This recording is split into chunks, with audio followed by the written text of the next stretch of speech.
दोस्तों, क्या आप सभी को पता है कि यदि आप इंश्योरेंस कराते हैं तो आपको क्या बेनिफिट मिलता है? चलिए आज मैं बताने का कोशिश करता हूँ। साथियों, यदि आप इंश्योरेंस कराते हैं, आप जो भी प्रीमियम पे करते हैं उस पे आपको एक तो टैक्स का रिबेट मिलता है। दूसरा, आपके सम एश्योर्ड पे आपको हर साल यानी प्रति ईयर बोनस दिया जाता है।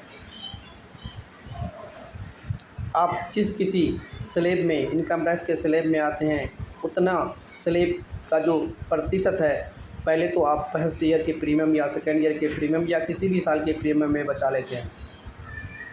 इसके बाद आपको आपके सम एश्योर्ड पे बोनस मिलता है जो प्रति ईयर मिलते चला जाता है और लास्ट में एक्यूमुलेट होकर के आपको टोटल मैच्योरिटी के समय में दिया जाता है, जो कि एक अच्छी खासी अमाउंट बन जाता है। अब हम समझते हैं कि अपने प्रीमियम का 30% यदि हम टैक्स का रिबेट ले लिए हैं तो इसका क्या मीनिंग होता है। साथियों, इसका मतलब होता है आपने अपने प्रीमियम के या अपने प्रीमियम पर 30% अमाउंट तो पहले साल में ही कमा लिए या दूसरे साल में ही कमा लिए, या जिस साल में आपने प्रीमियम भरा उसका रिबेट लिया है उतनी प्रतिशत तो आप फर्स्ट ईयर में ही कमा लिए हैं या उसी साल में कमा लिए हैं। तो फिर क्यों हमें ऐसा लगता है कि लाइफ इंश्योरेंस कॉरपोरेशन या इंश्योरेंस पॉलिसीज़ में कुछ मिलता ही नहीं है?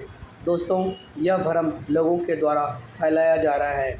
आप लोगों के भ्रम से बच के रहें। प्राइवेट कंपनियां अक्सर एलआईसी के बारे में भला बुरा कहता है, उनकी बातों पे ना जाएं।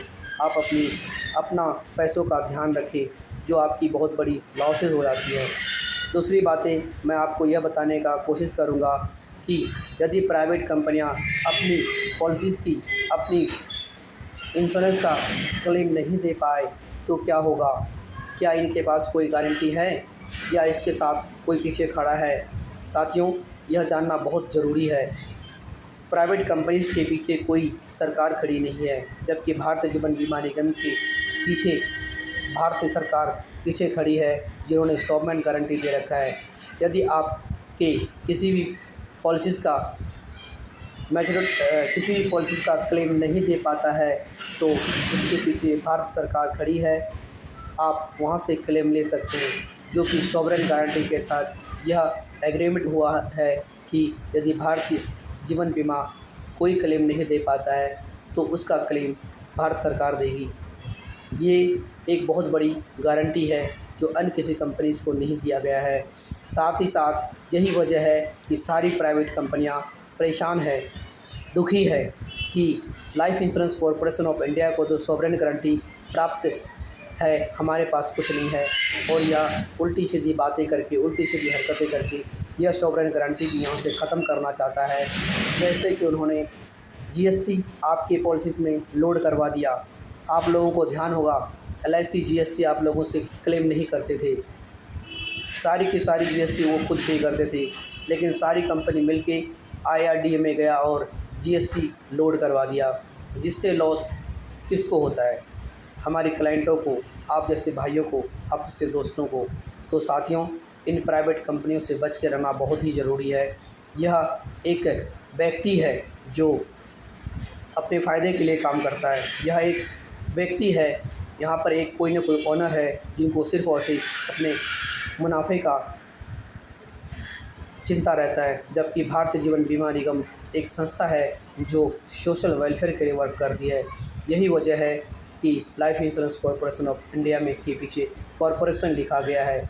साथ ही आज बहुत सारे लोग ये भ्रम पैदा करते हैं कि एलआईसी ने अपने शेयर अलॉट कर दिया है या प्राइवेट बन चुकी है।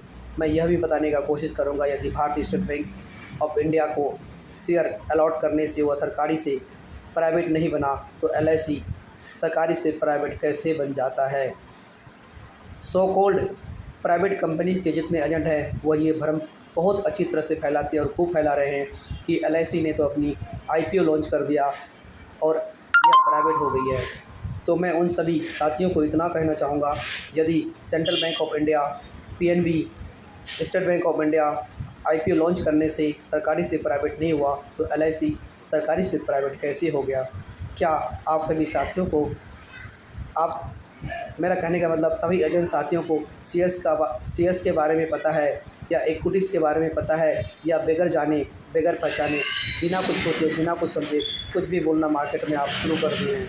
एक मुझे तो लगता है इस तरह की आप लोग बातें बोल रहे हैं, उससे यह प्रतीत होता है कि आप लोगों को इक्विटी के ईव तक पता नहीं है, लेकिन भ्रम तो आप बहुत अच्छी तरह से फैलाते हैं। चलिए, जो भी हो साथियों, आप सभी से मेरा प्रार्थना है, आप ऐसे लोगों से बच के रहें, ऐसे लोगों से दूर रहें और ऐसे लोगों को मुँहतोड़ जवाब दें जो आपके घर तक नहीं पहुँच पाए।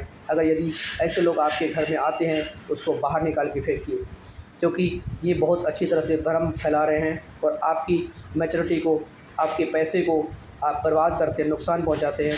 आपकी जहां पर गारंटी मिल रहा है वहां से आपको दूर कर रहा है। धन्यवाद साथियों।